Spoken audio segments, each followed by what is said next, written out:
Bonjour à tous. En attendant les prochains retardataires, je voulais remercier déjà le pôle Finance Innovation pour l'organisation de cet événement et la place FinTech. Merci beaucoup. Je suis ravi donc d'accueillir avec nous Julien. Alban et Reda arriveront plus tard, Damien et Jérémy. Pour ceux qui ne me connaissent pas, donc moi, qu'est-ce que je fais? J'ai 20 ans d'expérience dans la banque, dans ce qu'on appelle le transaction banking, qui correspond en fait au paiement, par exemple. Donc c'est le sujet du jour, on va dire. Tout ce qui est cash management, le trade finance, la gestion de la liquidité, tout ce qui est court terme, le bas de bilan en général. J'ai exercé différents postes en France et à l'étranger. En passant par la maîtrise d'ouvrage, le déploiement de logiciels de back-office, des responsabilités commerciales, gestion grand compte et animation de la zone Asie-Pacifique, parce que j'étais basé à Hong Kong en fait, pendant 6 ans. Et il y a quelques mois, en fait, j'ai créé un cabinet de conseil spécialisé dans la transformation digitale de tout ce qui est transaction banking. Parce que je me suis aperçu en fait, qu'il y avait un manque pour accompagner à la fois les fintech et les acteurs de ce milieu-là. Et donc, du coup, on adresse quatre segments. Les fintech, on les accompagne commercialement pour acquérir de nouveaux clients, pour rechercher de nouveaux partenariats. Et les grands comptes qui essayent, que ce soit les banques ou les corporates, d'intégrer en fait ou de collaborer avec des fintech. Donc là, c'est de la stratégie, savoir si un nouveau business peut être mis en place, jusque le changement, par exemple, de process interne, d'amélioration de process interne, de nouveaux produits, et puis la mise en œuvre jusqu'à la réalisation en fait de ces projets. Et le dernier acteur, c'est tous ceux qui cherchent à investir, en fait, des investisseurs. Donc, on les aide à faire des audits en fait, sur des fintech. Voilà, donc pour entrer dans le vif du sujet, ce que je vous propose, c'est de vous présenter, nous dire un peu votre parcours et quel est votre projet. On commence par Julien. Toi, tu n'as pas forcément un projet, mais tu peux nous éclairer un petit peu sur ce que tu fais. Merci beaucoup.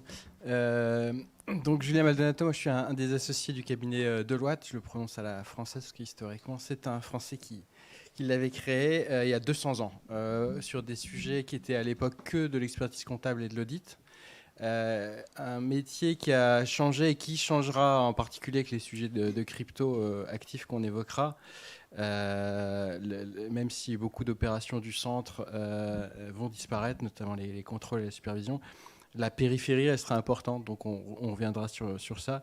Moi, chez Deloitte, je ne m'occupe pas de ces sujets financiers. Je suis consultant, donc on a une branche conseil. Il y a beaucoup de projets qu'on accompagne chez les institutions traditionnelles ou les nouveaux acteurs qui sont variés, qui vont de la création d'une structure avec nos avocats, nos juristes, nos fiscalistes, jusqu'à l'implémentation technique. On a beaucoup...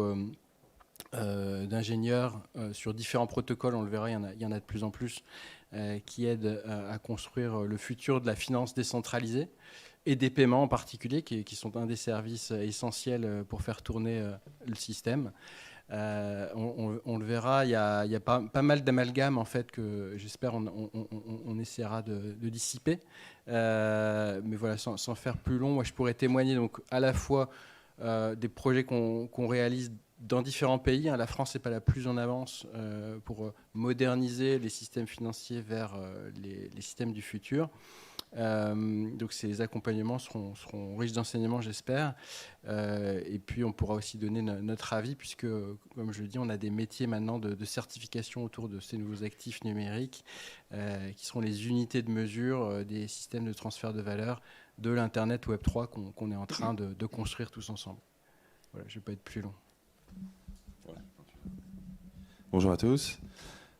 Écoutez, moi, Damien Patureau, je suis le fondateur de Leasy. Leasy, qui est une solution de paiement en crypto-monnaie, mais également de fidélité et de cashback. Alors nous, on a une histoire qui dure maintenant depuis plus de 3 ans, où en fait, on est tombé dans l'industrie de la blockchain au départ, du côté loyalty. Donc, on vendait de l'infrastructure technologique à des corporates. des Accor Hôtel, Marriott, etc. Puis on est devenu une société de produits, où on a créé un produit qui s'appelait Feedly, il s'appelle toujours Feedly puisqu'il est encore live. Pour le coup, un outil d'émission de programme de fidélité sur blockchain qui permet l'interopérabilité, donc l'échange dons et la conversion de points fidélité pour des utilisateurs au travers d'un wallet. On a racheté début d'année dernière une solution de paiement crypto qui s'appelle Easy Wallet et on a fusionné avec Global POS qui est un acteur majeur du retail pour construire cette solution du coup de paiement crypto, fidélité et de cashback évidemment autour de l'Easy. Pour lequel voilà, on a notre propre crypto-monnaie qu'on est en train de lancer, donc le Easy Token, au travers d'une ICO. Voilà, mais on aura certainement l'occasion d'en parler un petit peu plus en détail. Bonjour à tous, donc, je suis Jérémy Le Petit, je suis le cofondateur et CEO d'une société qui s'appelle Retrib. Je suis un entrepreneur de longue date, ça fait 15 ans que j'entreprends, j'ai accompagné le Web 2 et beaucoup d'entreprises françaises dans leur stratégie d'intégration des réseaux sociaux pendant plus de 10 ans. Et maintenant, depuis 3 ans, je lead Retrib, qui est une fintech franco-suisse. La particularité de Retrib, c'est qu'on est en train de réinventer le paiement. On est en train de réinventer le paiement pour essayer de faire en sorte que cet acte du quotidien devienne un acte beaucoup plus responsable. Donc en fait, ce qu'on est en train de faire, c'est de créer le maillon paiement d'une chaîne de consommation qui elle-même se veut de plus en plus responsable. Pour y parvenir, on s'appuie sur 2 piliers qui font sens avec la table ronde d'aujourd'hui. La première, c'est la tokenisation de la transaction. Et là-dessus, on s'appuie sur une infrastructure de données qui est celle de Phantom. Certains d'entre vous connaissent peut-être cette infrastructure de données, qui est une blockchain qui en ce moment a le vent en poupe, de par sa vélocité, de par sa solidité, de par sa sécurité, mais surtout, ce qui nous a intéressé, de par la dimension écologique de cette infrastructure en termes de consommation énergétique. La particularité de Retrib, c'est qu'on est en train d'essayer de changer un paradigme qui est bien ancré dans le capitalisme financier, qui est « make as much profit as possible ». Et avec Retrib, ce qu'on veut faire, c'est du « make as much profit as possible to share ». Et donc, on a incrémenté à la racine de notre modèle économique ce qu'on appelle un social smart contract, donc un modèle redistributif. L'idée, c'est de bypasser des intermédiaires bancaires traditionnels ou des réseaux comme Visa et Mastercard, de tokeniser la transaction du quotidien et de proposer un modèle redistributif où 33% des commissions qui sont prélevées à chacune de nos transactions numériques est systématiquement reversée à des projets socio-environnementaux. Et de manière collaborative, en fait, finalement, cette redistribution est réaffectée par les utilisateurs eux-mêmes qui choisissent vers quel projet ils veulent orienter ce flux-là. Voilà. Donc, je pourrais apporter des éclairages à la fois sur la dimension blockchain et tokenomics et également sur la dimension sociétale et environnementale, peut-être, de ces sujets. Tout à fait. Merci pour cette introduction, je voulais dire. Peut-être on peut passer le slide suivant. Je crois que c'est toi qui as... Juste pour qu'on soit sûr de quoi on parle, en fait. Non, c'est pas celui-là. Il n'y a pas de slide. Il faut revenir en arrière. Merci. Ouais, c'était celui-là. Donc c'était un petit peu pour faire la taxonomie sur tout ce qui est cryptoactif. En fait, de quoi parle-t-on exactement ? Donc il y a 3 types de fonctions de cryptoactifs. Je ne me suis pas arrêté aux crypto-monnaies, je suis vraiment allé jusqu'aux cryptoactifs. Donc il y a les utility tokens, ce qu'on appelle, c'est un petit peu ce que tu disais tout à l'heure, c'est-à-dire que quand tu lances une ICO, en fait, on est en circuit fermé dans un écosystème et du coup, tu nous diras si toi, tu fais partie des utility tokens ou si tu fais partie des autres. Mais en gros, c'est généralement pour des ICO, en fait, circuit fermé, il y a un émetteur, il y en a qui possèdent des jetons et ça circule uniquement entre ces personnes-là. Ensuite, il y a tout ce qui est investment. Donc là, c'est tout ce qui est token, jetons d'investissement. Donc c'est ce qu'on connaît, c'est des titres. Il y a des droits, des obligations aux porteurs, en fait. Donc c'est tout ce qui est régi en France par MiFID II, en général. Et le sujet sur lequel on voulait approfondir, en fait, c'était sur les moyens de paiement qu'on distingue avec des stablecoins, des non-stablecoins. Sur tout stablecoin, il y a les algorithmiques stablecoin. Je ne vais pas rentrer dans les détails, mais c'était juste pour avoir une cartographie. Il y a tous ceux qui sont adossés à de la monnaie réelle, en fait, fiduciaire. Donc, c'est les autres, les asset-backed tokens et les e-money tokens. Bon, je ne vais pas rentrer plus dans le détail, c'était juste pour avoir... Est-ce que vous pouvez nous dire un peu où vous vous situez dans ces tokens ?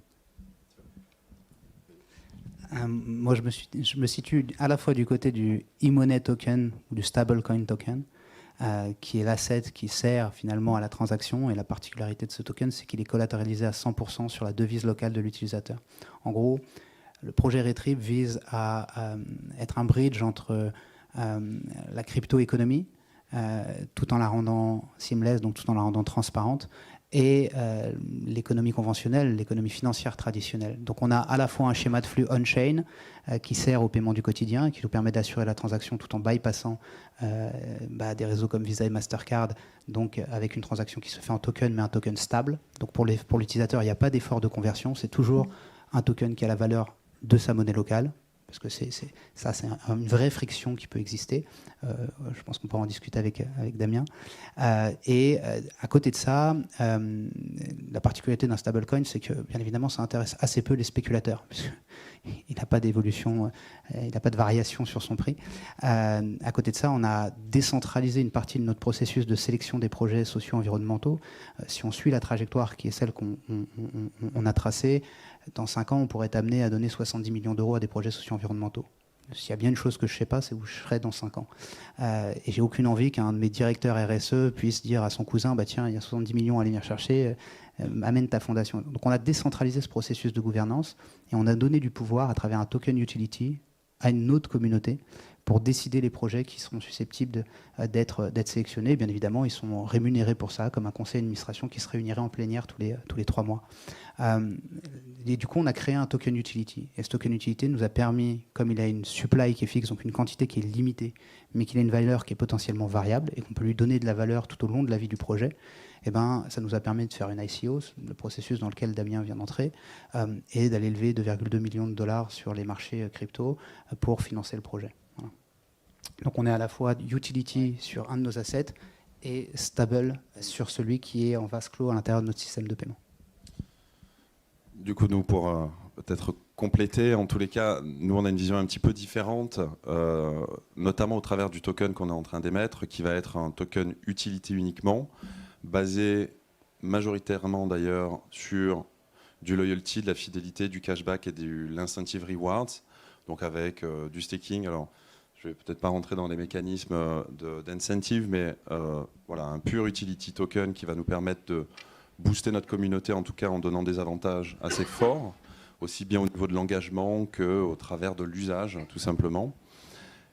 Nous, la vision qu'on porte, elle est un petit peu différente. Jérémy en parlait, lui, il a son propre stablecoin. Nous, on vient plutôt s'adosser sur des stablecoins existants pour différentes raisons. La première, c'est la régulation, notamment. Donc, nous, notre vision, elle est plutôt de donner la possibilité à un porteur de crypto de pouvoir dépenser n'importe quel type de crypto-actif au travers de notre wallet. On parle aussi bien de Bitcoin que du SDT, du SDC ou de LUG, voilà, LUG qui est un stable euro notamment. Donc voilà, donc on a ces deux panels-là. Nous, l'utility token vient un petit peu en surcouche et voilà, a vraiment un usage d'incentive pur et dur. Voilà, tout simplement. Et sur la levée, bon après sur la tokenomics, elle est assez basée, comme je vous le disais, sur tous ces mécanismes de reward et d'incentive autour, voilà, autour de l'usage, comme je vous le disais tout à l'heure. Voilà.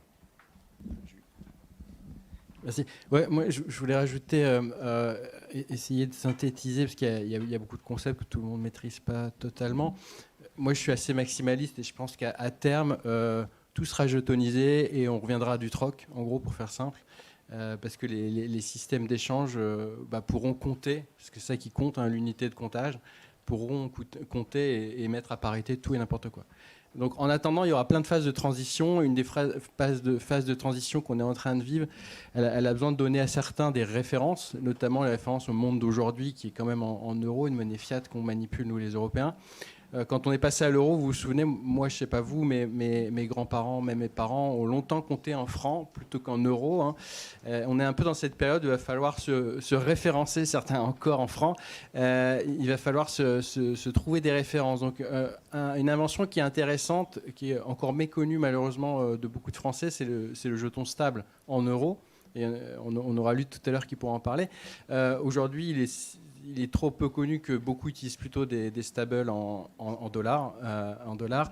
Les stables, on a évoqué les deux grandes typologies, ceux qui sont stabilisés par algorithme, ceux qui sont stabilisés par par collatéralisation. Donc ça veut dire que les émetteurs ont dans leurs réserves l'équivalent de ce qu'ils ont émis.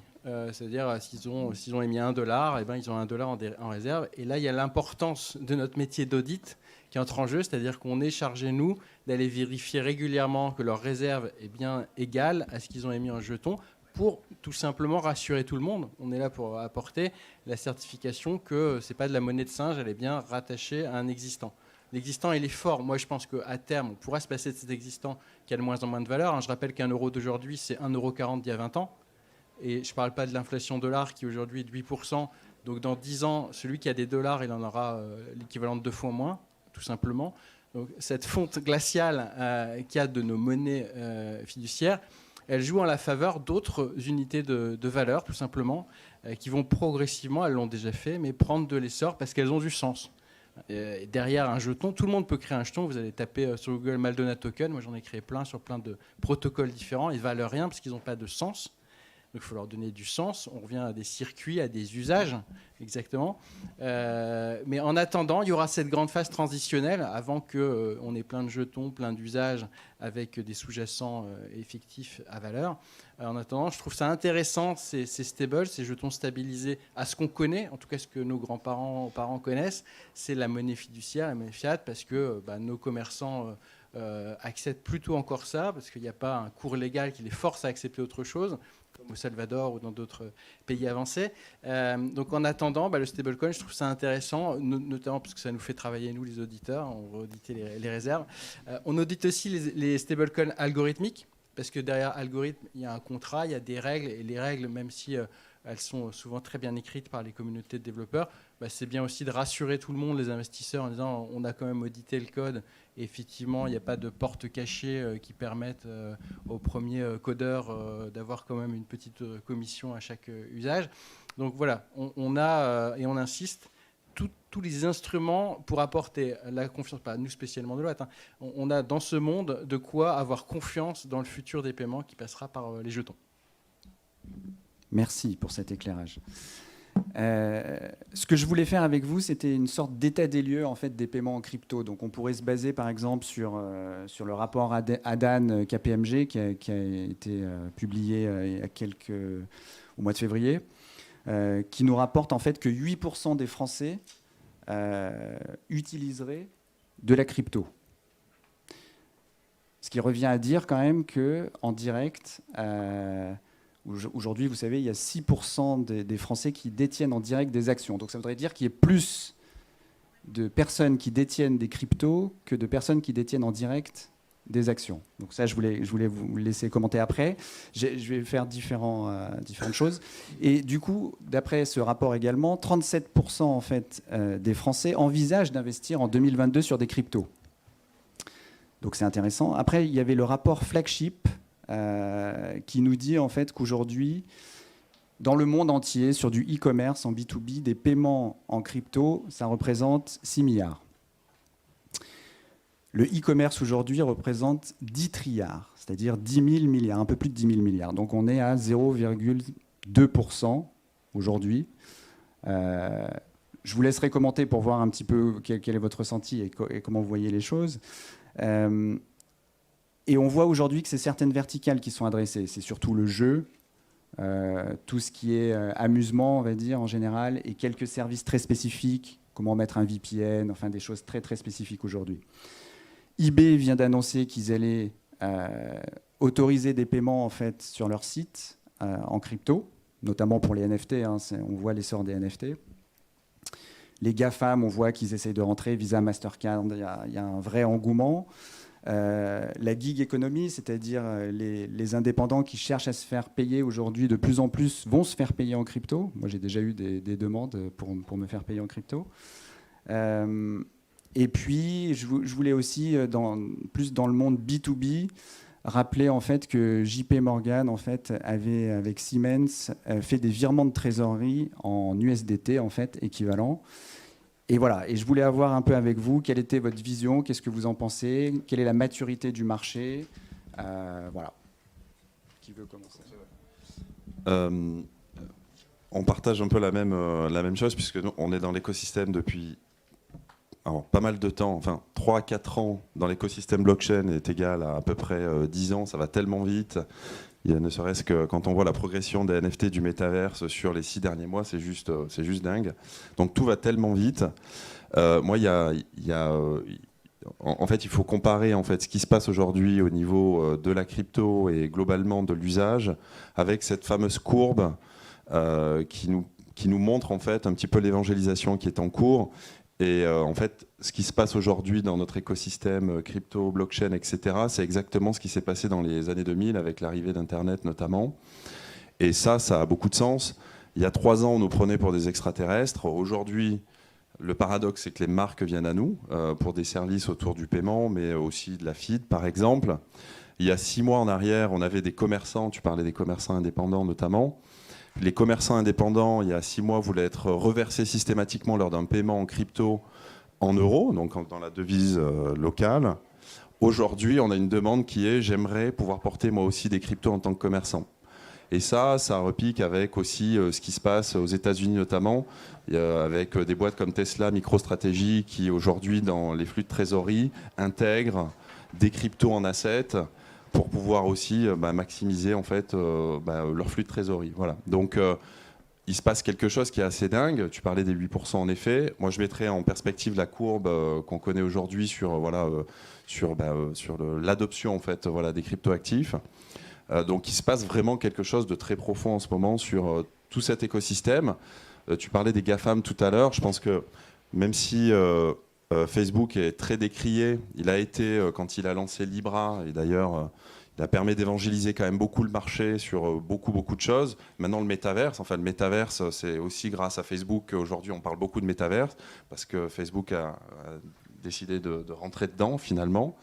Donc en fait, voilà, il y a des jumps qui se font et ça va très très vite aujourd'hui, voilà, avec en plus cette adoption massive. Moi, je vais te rejoindre, mais je vais essayer de remettre en perspective. On se rejoint effectivement sur pas mal de choses, mais c'est vrai que je pense que déjà, ce qui est fondamental de le faire.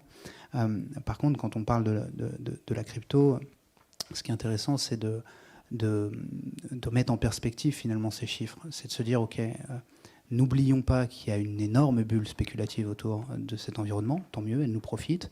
Elle vient nous irriguer, elle irrigue nos projets, elle nous permet de réinventer aussi le monde de demain.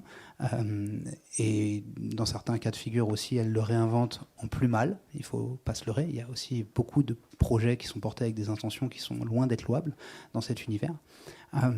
Mais du coup, ce qui est intéressant, c'est de se dire, voilà, il y a une forme d'Eldorado autour de cet environnement-là. Donc l'appétence qui est déclarative, elle est entre guillemets naturelle. Donc ces chiffres, ils sont à prendre avec modération. Il y a une immense différence entre quelqu'un qui a acquis à but spéculatif un asset sur son compte Revolut parce que c'était extrêmement simplifié, mais qui en réalité n'en possède absolument pas la propriété, et quelqu'un qui va être éduqué à cet environnement-là, en comprendre la technicité, en comprendre la complexité, et qui va être capable de passer une transaction sur un DEX, donc un exchange décentralisé, de contrôler son MetaMask, de savoir ce que c'est qu'une seed phrase, de pouvoir la sécuriser, d'avoir un minimum de connaissances en cybersécurité pour sécuriser ses assets, etc. etc. Donc il y a un monde d'écart. Donc il ne faut pas se leurrer. Il y a une révolution qui en marche, mais pour moi, c'est une révolution d'infrastructure avant d'être une révolution de la crypto. Et le pari qui est peut-être différent de celui de... Mais ça ne veut pas dire que j'aurais forcément raison, peut-être que c'est très complémentaire et que les deux vont cohabiter. En tout cas, je garderai l'agilité qui me permettra demain de changer ma valeur de référence. Aujourd'hui, on a décidé de gommer cet aspect crypto pour s'appuyer sur un stablecoin qui, même d'un point de vue juridique est une monnaie électronique stable en réalité, mais qui tourne on-chain. Et en gros, l'idée, c'est de gommer les frictions liées à la volatilité de la crypto. Parce que la crypto, souvent, on s'attache à des assets qui sont non stables, comme le Bitcoin, comme l'Ethereum, comme plein d'autres. Et l'idée, c'est que de toute façon, si jamais ce référentiel était amené à changer, que demain, on arrêtait de parler du Bitcoin et de sa valorisation en dollars, mais qu'on parlait juste du Bitcoin qui vaut 1 Bitcoin et non pas X milliers de dollars, eh bien, on serait amené chez Retrib à réenvisager la chose et à dire, OK, il y a un référentiel qui a changé. Mais ce référentiel comptable, il est encore très loin d'être démocratisé. Il y a une appétence qui est une appétence spéculative.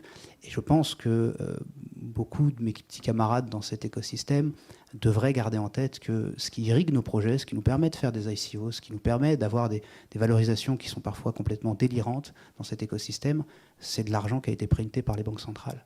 Et donc, d'une certaine manière, enfin moi j'en ai conscience, je sais que ceux qui vont rembourser cet argent, quand le ministre de l'économie va venir nous dire qu'il va falloir serrer la ceinture, c'est les peuples, en CRDS, en inflation, d'une manière ou d'une autre, ça va être remboursé. Et donc je pense que les projets comme les nôtres ont une responsabilité vis-à-vis de cet argent qui arrive et qui nous irrigue, parce que derrière, il va falloir à minima lui donner du sens et faire en sorte qu'il serve le collectif dans cette révolution et dans cette transformation qui est en cours. Voilà. Je te laisse te présenter, Reda. Oui, Reda, représente-toi. Oui. Désolé pour le retard. Donc, je me présente, Reda, je suis fondateur de Club et de la Key Foundation. Bon, je n'ai pas le contexte de ce qui a été dit au préalable, mais je pense avoir compris avec les deux dernières interventions, et je rejoins totalement Jérémy sur la véritable différenciation entre ce qui est ce qu'on considère comme des stablecoins qui permettent... Il y a la taxonomie, là, justement, donc peut-être que toi, tu peux te retrouver, alors tu n'as peut-être pas tout vu. Oui, bien sûr, j'ai rapidement compris où on en était. Mais effectivement, je pense que ce que disait Jérémy est effectif. Aujourd'hui, la technologie de la blockchain est en train de créer cette infrastructure pour streamliner les échanges sans avoir les third parties qui se retrouvent au milieu. Donc ça, c'est un aspect qui est hyper important. Mais je pense qu'il y a une convergence de technologies qui, aujourd'hui, permettent de donner des sens différents aux crypto-assets. Donc on a les stablecoins aujourd'hui qui permettent de faire des paiements sans friction, sans avoir besoin de passer par un processeur, acquirer, enfin la chaîne habituelle. Et je sais que Retrib bosse sur ce genre de sujet-là. Et il y a aussi d'autres intelligences qu'on peut apporter aux cryptos. Nous, par exemple, typiquement, la Key Foundation, on a lancé un token qui s'appelle le Key, qui est listé depuis l'année dernière. Et en fait, on considère ce token comme un token de loyalty, à savoir Club, qui est un club privé d'investisseurs. Pour pouvoir rentrer, en fait, on doit détenir des keys. Et puis, il y a une économie sous-jacente qui a été créée autour du key, avec une vélocité, un incentive à en détenir, etc., etc. Et donc, en fait, on arrive à intégrer dans la logique de valorisation de cet asset des concepts d'engagement d'une communauté, ce qui lui donne une valeur spéculative qui peut être perçue en externe par des traders ou des investisseurs plus long terme. Et donc, en fait, ça n'est possible aujourd'hui que parce qu'on a des technologies sous-jacentes qui sont la blockchain, qui permettent de créer des exchanges décentralisés, donc des AMM, Automated Market Maker, qui permettent aux gens sans friction de pouvoir s'échanger ces assets en contrepartie d'autres assets. Et donc en fait, je pense qu'il est important de vraiment faire la différence, l'aspect technologique blockchain qui permet d'enlever les tiers pour pouvoir s'échanger de façon très fluide de la valeur, et les implémentations, donc comme ce qui est display ici. Et je pense qu'à partir du moment où on arrivera à s'aligner sur un modèle de stablecoin, ce sera peut-être les CBDCs, mais on attend encore de voir quelle sera l'implémentation ou quelle sera l'approche. Parce que si on parle de CBDCs, une CBDC qui ne saurait pas vivre dans un environnement permissionless, que sont les blockchains qui existent aujourd'hui, n'auront aucun sens, en tout cas, à part être réutilisés par des acteurs tiers qui les exploiteront pour faciliter les settlements. Mais je pense qu'aujourd'hui, on est encore à l'époque où on a les protocoles dans les années 90, 95, 96, où on avait les protocoles qui balbutiaient et qui permettaient de faire des échanges entre des réseaux et des réseaux internes ou des réseaux externes. Mais l'innovation avance vachement plus vite et on a plein de solutions qui sont en train de s'implémenter et qui sont assez incroyables. On parlait des DEX. Pour ce côté mainstream qu'on porte tous finalement, parce que la clé en fait de ce qu'on fait aujourd'hui, c'est qu'il y ait de l'usage en fait. Donc on a beau parler des courbes d'adoption, on peut parler de tout ça, etc. La réalité, c'est qu'aujourd'hui, ce qu'on fait reste quand même assez complexe pour 90% de la population. Et du coup, tous nos enjeux respectifs dans nos boîtes respectives, c'est comment simplifier en fait ce parcours pour que tout le monde puisse l'utiliser. Nous, on a l'habitude de parler de Madame Michu, c'est le dernier maillon de la chaîne, mais elle est hyper importante parce que quand on aura réussi à faire télécharger un wallet à Madame Michu et que parce qu'elle a téléchargé le wallet, elle a gagné quelques utility tokens et qu'elle pourra aller les dépenser pour acheter sa baguette de pain, là on sera dans quelque chose qui sera dans le quotidien. Et tout l'enjeu, de mon point de vue, c'est, alors pour les puristes, blockchain égale décentralisation, sauf que pour la majorité des gens aujourd'hui, la décentralisation, ça emmène beaucoup de responsabilisation et je ne suis pas convaincu que tout le monde soit prêt aujourd'hui à sécuriser son argent, soit capable de le faire. Le meilleur exemple, c'est aujourd'hui les wallets avec les 12 ou 24 mnémotechniques. C'est compliqué, voilà, parce que ce n'est pas un usage qui est aujourd'hui mainstream. Donc nos enjeux à nous, en tous les cas, sur les boîtes qu'on est, blockchain et crypto, c'est vraiment de comment on va réussir en fait à convertir toute cette technologie et la complexité technologique pour qu'elle soit accessible au plus grand nombre. Voilà. Je vais compléter, mais c'est exactement ça. C'est que c'est même pas qu'une question d'éducation. C'est aussi une question d'acceptation du risque. Madame Michu, elle n'est pas du tout prête à accepter que la moindre faille de sécurité, elle perde la totalité de ses fonds. Et les quantités de hacks quotidiennes qui existent dans cet environnement-là sont légion. Donc, ce qui est important, c'est de comprendre que si on veut une démocratisation, et le paiement, c'est la racine de notre relation à cette industrie. C'est vraiment, qu'on soit pauvre, qu'on soit riche, on est tous amenés. On parle de 1093 milliards de transactions numériques dans les 2 ans qui viennent. Donc, si on veut que demain, cette technologie soit le sous-jacent qui permette un paiement en crypto, quelle que soit sa forme, stable ou instable, il faut rendre cette technologie transparente. Il faut la rendre invisible. C'est exactement comme la 4G. Vous voulez tous Internet rapidement, mais personne ici serait capable de nous expliquer comment ça fonctionne. Voilà, c'est exactement ça. Il faut qu'on soit capable de, et c'est ce qu'on est en train de faire avec Retrib, c'est de rendre le paiement sur la blockchain, on-chain, transparent et suffisamment simple, sans friction, sans variation de cours, pour le coup, puisqu'on s'appuie sur un stable, pour que l'utilisateur lambda soit capable de l'utiliser sans avoir à se poser de questions, et sur la sécurité de ses fonds, et sur la technicité qui est derrière, l'ingénierie financière qui est derrière en réalité.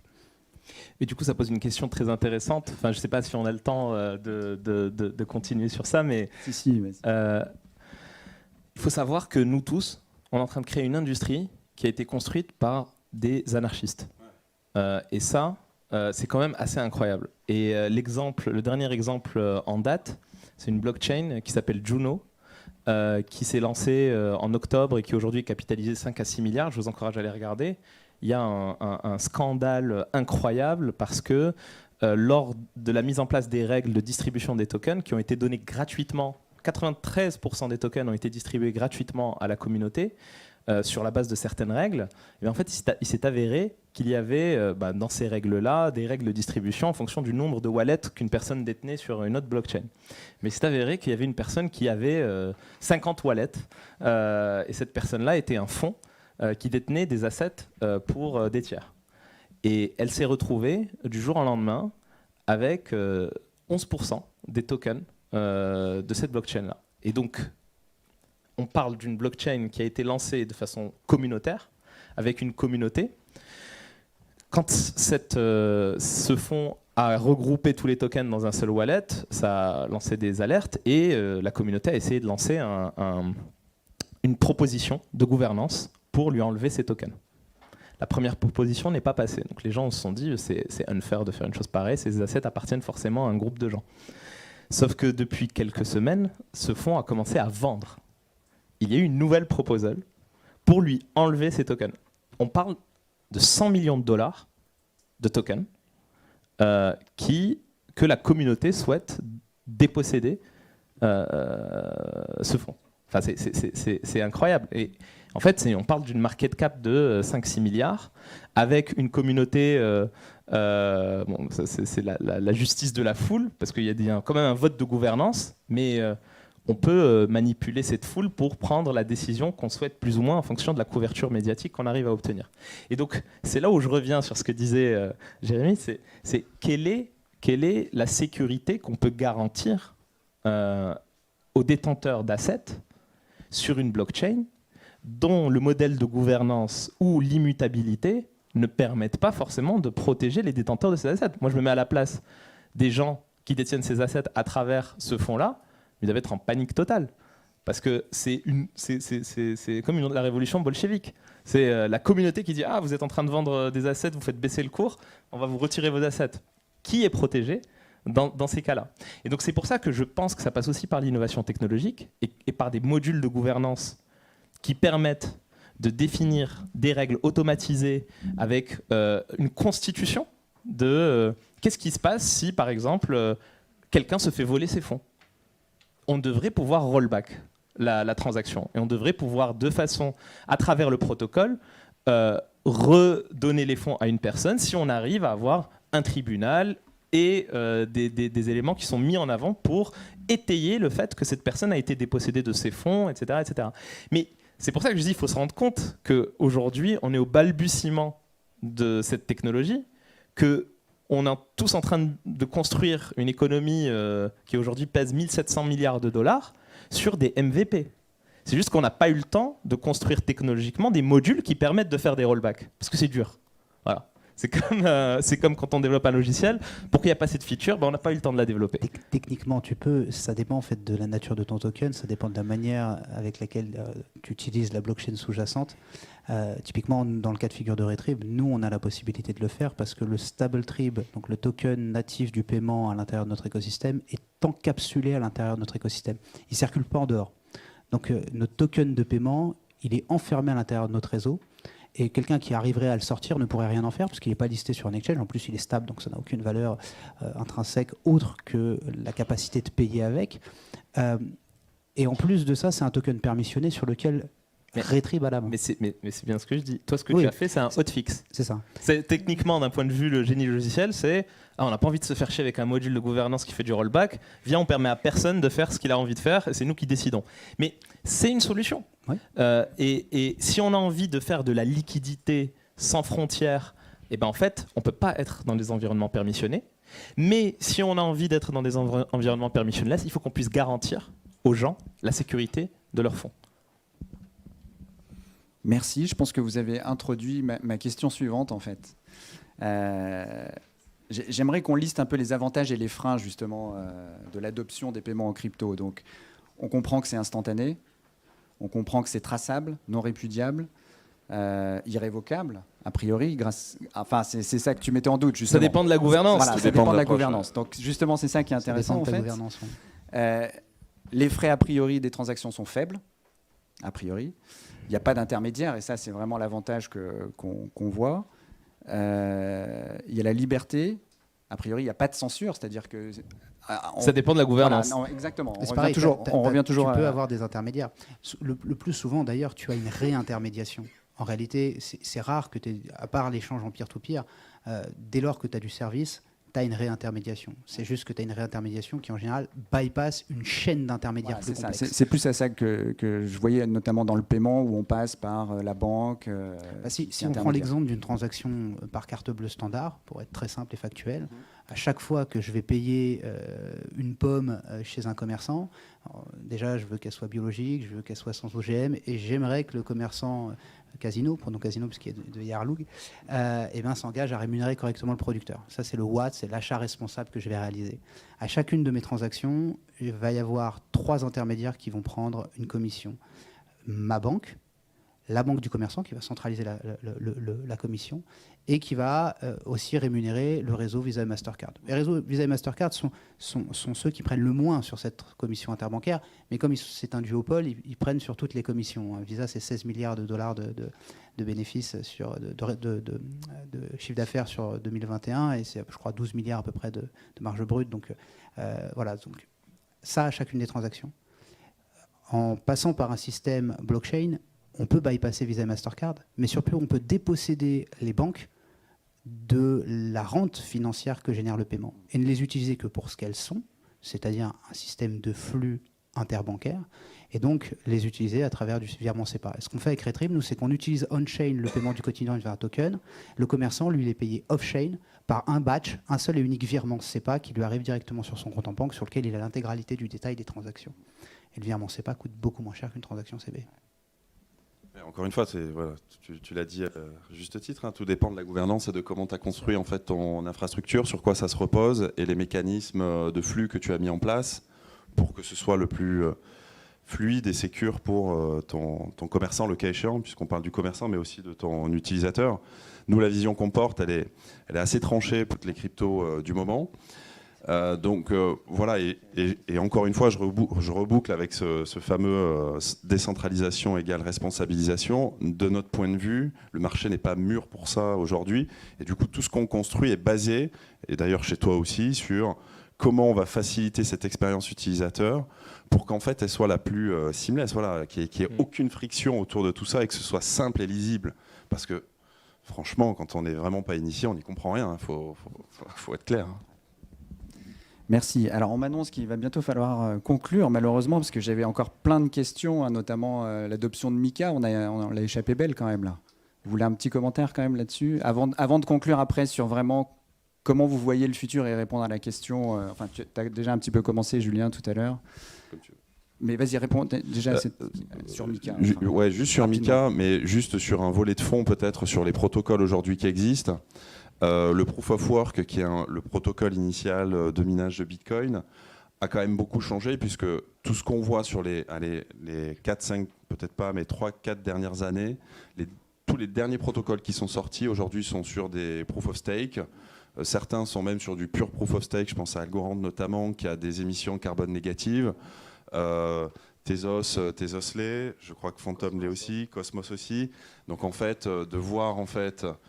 quand on voit que Mika et la régulation européenne se penchent notamment sur comment on va bannir le Proof of Work en Europe, je trouve que c'est un faux débat et que finalement, en fait, c'est juste se voiler la face sur ce que sont les cryptos aujourd'hui, parce qu'en vrai, la plupart des protocoles sont déjà green et bien green. Il n'y a personne de la CPR ici ou de l'AMF. Non, mais globalement, les régulateurs sont considérablement montés en compétence sur ces sujets-là. Retrib a une société en France et en Suisse. On est franco-suisse. Donc, en Suisse, le régulateur avait pris un peu d'avance sur ces sujets-là. En revanche, là où il y a un travail, et ce qu'a mis en exergue en réalité ce passage devant le Parlement européen, ce que ça a mis en exergue, c'est l'absence totale de connaissance de la part des législateurs. Et c'en est dommageable. Alors on n'est pas passé loin d'une catastrophe pour notre industrie, mais ça montre que voilà, il y a un énorme travail d'éducation, d'acculturation à ces sujets-là, parce que déjà il y a un devoir de neutralité technologique qui aurait dû primer, donc la question n'aurait même pas dû être soulevée en tant que telle. Et effectivement, on pourrait dire beaucoup de choses sur la consommation énergétique du Bitcoin. Toutes les industries consomment de l'énergie. Le minage de l'or. Hein. Le minage de l'or, non mais l'industrie financière, je crois que c'est 263 milliards de kilowattheures chaque année. Je prends l'exemple du réseau Phantom que nous on utilise, qui est l'infrastructure sur laquelle repose Retrib. Phantom, pour sa consommation annuelle, c'est 8200 kilowattheures. Une maison américaine moyenne, c'est 10 200 kWh. Et ça opère plus de 460 millions de transactions par an.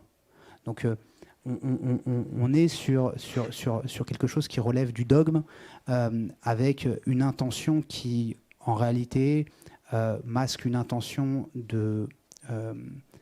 d'essayer de court-circuiter l'avancée de Bitcoin comme un élément de nos économies à part entière, parce qu'il y a une lutte, une guerre de pouvoir sur la capacité de contrôle monétaire, une guerre de pouvoir de marché monétaire qui est en train de s'opérer. Et l'argument écologique, quand on voit qu'aujourd'hui, la plupart des sites de minage essaient d'exploiter au maximum les énergies renouvelables, non pas parce qu'ils sont forcément tous engagés écologiquement, mais parce que tout simplement c'est l'énergie souvent la moins chère, parce qu'ils vont la chercher au plus près des sites de production, là où elle n'est pas rentabilisée parce que l'acheminement de cette énergie coûte cher. Donc il y a y a encore beaucoup à faire, il y a sans doute mieux à faire, mais opposer cet argument-là pour interdire et bannir toute une innovation technologique d'un continent qui pourtant porte des fleurons de cette industrie en son sein est à minima stupide et au pire un peu criminel. Voilà. Alors, si je peux juste 2 minutes pour rester peut-être sur le contexte franco-français, parce que c'est un peu ça qui nous lie tous. Il y a quand même, je parle de la régulation, on parle de MiCA qui est niveau européen. Il y a quand même beaucoup de choses qui ont été faites aujourd'hui en France, notamment avec l'arrivée du PSAN l'année dernière, un petit peu plus, il y a un peu plus de 18 mois. Bon, qui a été vécu quand même pour l'écosystème, il faut être tout à fait transparent, comme une régulation punitive. Élitiste en plus, parce qu'aujourd'hui, pour être PSAN, il faut en être conscient. C'est du temps, c'est de l'argent, c'est des ressources qu'une start-up qui est dans l'innovation n'a pas forcément. Donc le PSAN est là aujourd'hui étant à réguler notre marché francophone. Bon, la bonne nouvelle, c'est que, je l'espère, le PSAN va faire figure de référence pour peut-être MiCA à horizon 2025. Donc on va dire que le temps qu'on a perdu ici, c'est du temps qu'on va gagner demain. Mais il faut quand même garder en tête que c'est dommage qu'on soit aujourd'hui dans une industrie où les régulateurs cassent ce qui est fait, les boîtes qui innovent, alors qu'on voit aux États-Unis, il se passe complètement le contraire. Il y a une régulation qui est plus intelligente, qui est faite en bonne et due forme et qui vise à en fait pousser l'industrie pour qu'elle soit leader demain. Et c'est vraiment ça le message que j'ai envie de passer, c'est que nos gouvernants et nos régulateurs prennent en compte un petit peu que c'est pas en nous punissant ou en nous mettant des règles très strictes que on sera les licornes de demain. Le meilleur exemple, et après c'est promis j'arrête, les principaux exchanges français qui existent encore aujourd'hui ont eu l'obligation d'être PSAN il y a 2 ans, donc ont perdu à peu près 1 an de travail et de développement de business et ont perdu des parts de marché face à des géants du type Binance, Kraken, etc., qui sont des acteurs non régulés, mais qui peuvent aujourd'hui opérer en France. Donc il y a un vrai paradoxe dans tout ça, et il faut vraiment que nos gouvernants en prennent conscience. C'est hyper important pour que demain, on puisse opérer en toute légalité. Enfin, on est déjà en légalité, mais qu'on puisse être les leaders de demain. Ça, c'est hyper important. Merci. Je sais que vous n'avez pas de boule de cristal, mais comment vous voyez l'avenir, du coup? Julien, pas le mot de la fin, je vous laisse tous un petit mot de la fin, quand même. Rapide. J'ai déjà dit, donc je vais le redire rapidement. Moi, je crois dans 100, 200, je ne sais pas, mais à des échanges purement troqués, de jetons à jetons dans des métavers. Ça, c'est sûr, vu la puissance des AMM qu'on a cité tout à l'heure, hein, les teneurs de marché automatisés. À très court terme, une lente phase de transition de notre ancien monde, hein, qui date presque des années 50-60 hein, pour les réseaux pré-Internet, parce que les réseaux interbancaires se sont faits avant Internet, malheureusement, il n'existait pas Internet. On a un Web 3 aujourd'hui qui existe, donc c'est plein de protocoles, plein de réseaux. On va les utiliser progressivement de plus en plus. Avec chaque jour, il y a l'équivalent d'1 milliard qui part rien que sur l'euro. Hein, je ne parle même pas des dollars qui sont 100 fois plus, qui partent de l'ancien monde vers le nouveau monde. Donc voilà, petit à petit, il y a ce switch qui s'effectue. Donc voilà, à court terme, on va continuer à adopter de plus en plus ces nouveaux usages. Et c'est ça qui me réjouit.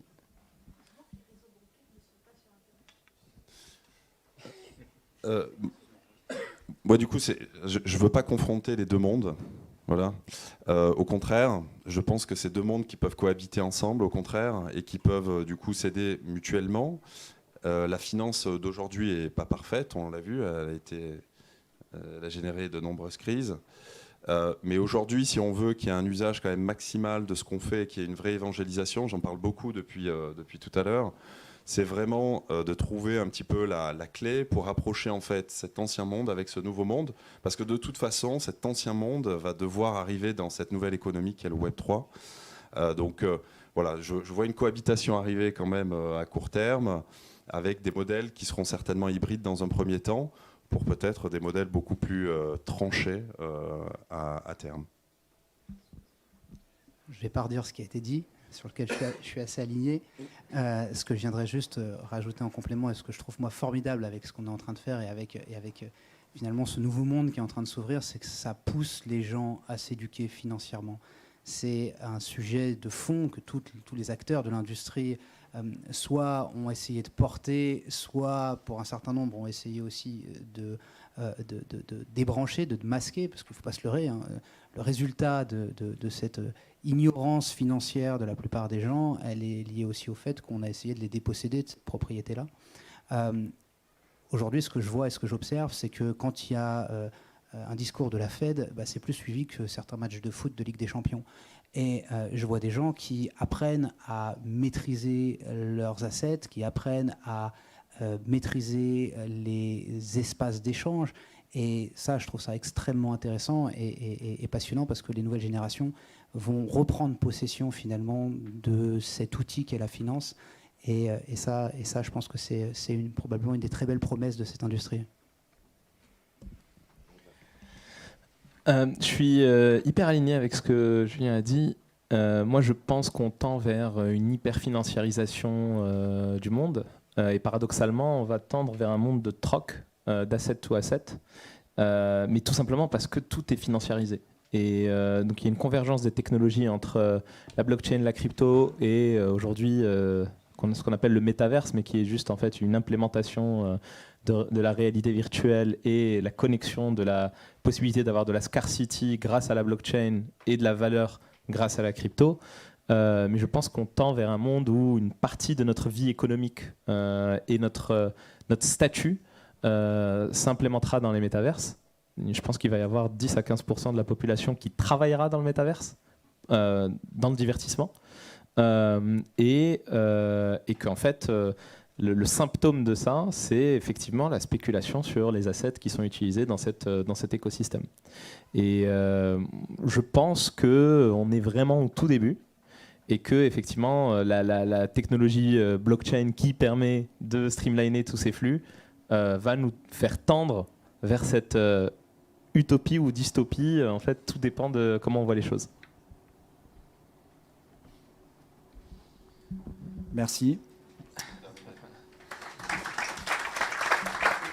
On peut les applaudir.